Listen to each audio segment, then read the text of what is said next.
What's the meaning of Cornwall?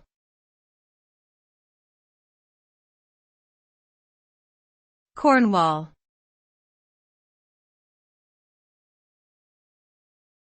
Cornwall.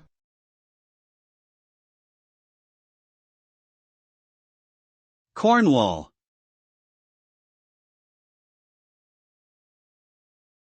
Cornwall.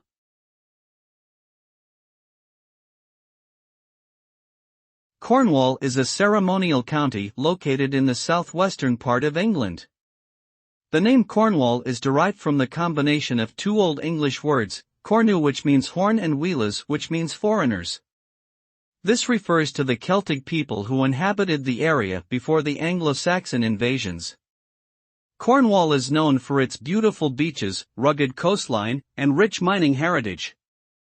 It also has its own language, Cornish, which is a recognized minority language in the UK.